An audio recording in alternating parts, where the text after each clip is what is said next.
to evacuate the Keys, that they may now have to evacuate so that work crews can get in and clean up all the damage, guys.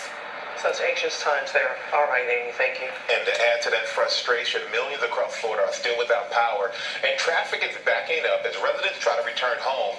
And our chief national correspondent, Tom Yamas, was with some of those residents. And good morning to you, Tom.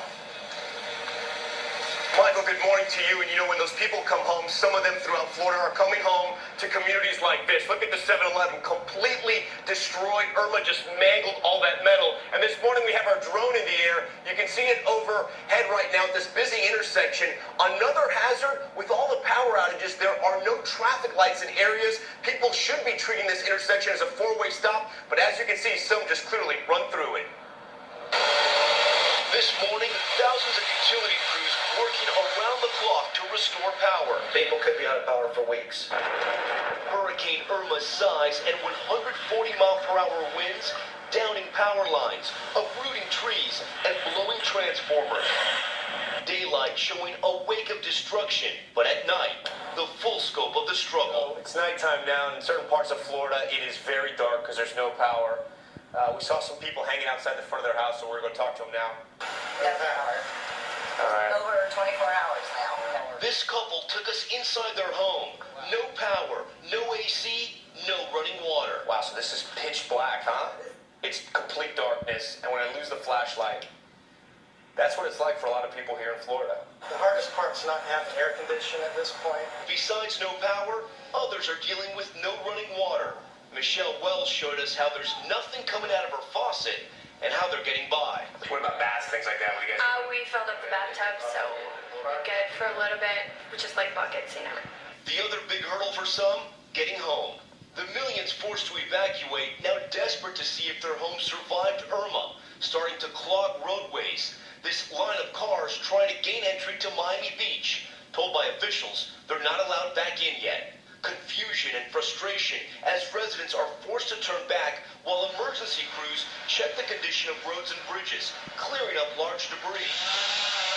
But some are able to make it back, like Carolyn Anderson. We traveled with her as she returned to her home on Anna Maria Island. There might be a few trees down and some power lines, but I think I have a house, and I'm so grateful. So Carolyn, one of the lucky ones there, but as you can see with our drone overhead here in the Fort Myers area, not everyone that lucky. The 7-Eleven, Irma just chewed the 7-Eleven up, this gas station. The pumps don't work, and clearly you can't go inside. So positive news for those residents that live in Miami Beach, they are going to be allowed to return home today, and this number still so staggering, more than 6 million customers without power throughout Florida. Guys, back to you. Staggering indeed. All right, Tom. Thank you. Now, an update on those who were stuck in the Caribbean after Hurricane Irma. Nearly 2,000 Americans have been evacuated, most of them from St. Martin on military flights. Now, the law requires them to reimburse the government, but the State Department says no American will be denied assistance. 4,600 U.S. service members are helping with relief efforts in the Virgin Islands and Puerto Rico. Cruise lines are also helping to evacuate stranded Americans. Royal Caribbean ships are delivering supplies, water, food, and clothing. And Robin, as you know, President Trump and his team have been focusing on the federal response to Hurricane Irma. They're also dealing with friendly fire from former chief strategist Steve Bannon. In his first interview since leaving the White House, he took on the president's decision to fire FBI Director James Comey. And our senior White House correspondent Cecilia Vega is in Washington with the details. Good morning, Cecilia.